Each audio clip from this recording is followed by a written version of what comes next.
Hey YouTube, it's Black Market. Wanted to get you guys out a video. This is more of a lessons learned video instead of an actual,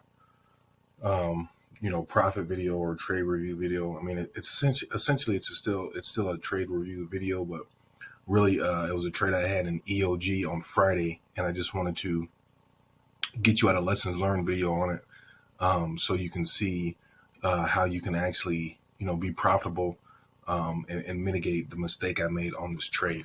So, like we always, let's start off with the market, review the market. So once again, the market was weak on Friday. ES, the Qs, futures, YM, they were all pretty weak. YM was the only one that was above the 21 EMA on the daily chart. You can see the VIX had opened above the daily, so it had showed some strength, although it finished negative on the day. And then, of course, the SPY and the Q were weak, although the Q was bouncing off a decent support level. You can see it it didn't give up the level, but it didn't show any strength throughout the rest of the day.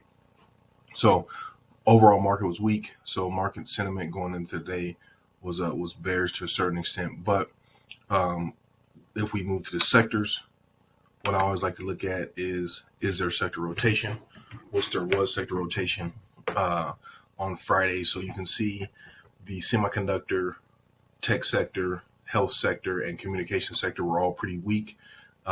People were taking money out of those sectors, and that was rotating into the financial sector and mainly the energy sector. So those were the two sectors I like to trade calls in on Friday. One of the calls I did trade in was in the energy sector. You can see it did have some pretty good strength on Friday. So I looked at the XLE sector for any 15 or 5-minute squeezes. The squeeze I did find that looked to be good to trade or a breakout. So and there's actually a breakout in EOG. So you can see here, if we go to EOG, it did have a breakout later on in the day, and it wasn't a squeeze. So you can see here this breakout level was at 97.58-ish. That was the high of the day. So I was looking to actually have a breakout of that level throughout the day. So I like to trade within the first hour of the day and the last hour of the day. So then I look for squeezes in that last hour of the day. EOG happened to be a squeeze, and it was near a breakout level. One of the main reasons why I traded it, if you go to the daily chart on EOG, so my next step was I wanted to go to this daily chart and see where EOG was at from an ATR perspective. So if you look at the ATR on EOG, it was at approximately $3.11.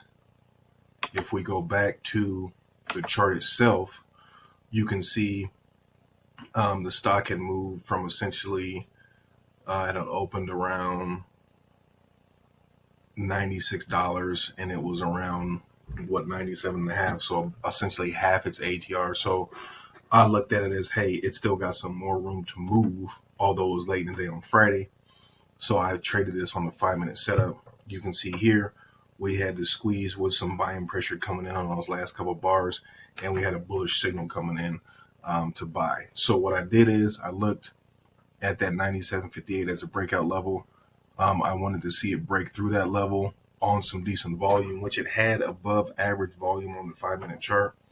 But instead, I got in a trade, and I got in a trade once it broke the level, sold. I got in around 97.58. I actually sold around 98, so that was my target level. Sold around that $98 level on the trade.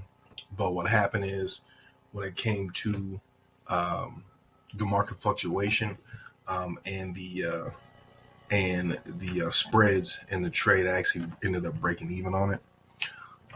What I should have done is once it broke, so I actually got in on the break of the level, and you can see here. We'll zoom in real quick.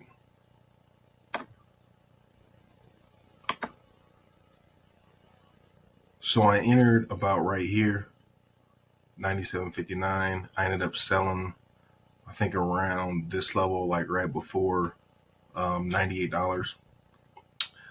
So you can see it broke, right? And that's when I got in. I should have waited for it to break, because right here premiums were still fluctuating a bit on that break. And you can see once it came back down to the level, there was buying pressure right here, right? Kind of formed a kind of sort of a dragonfly doji right at this level. Should have waited on it to break. It retested. I should have entered here, and then I could have continued to ride it up.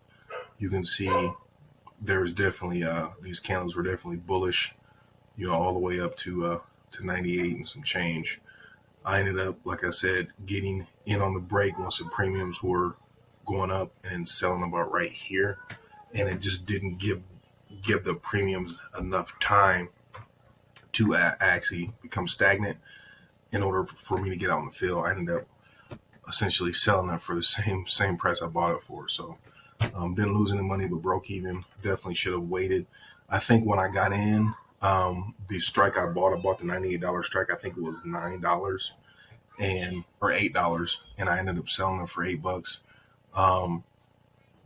Once it got up around here, I believe that same strike was, I think, about $45.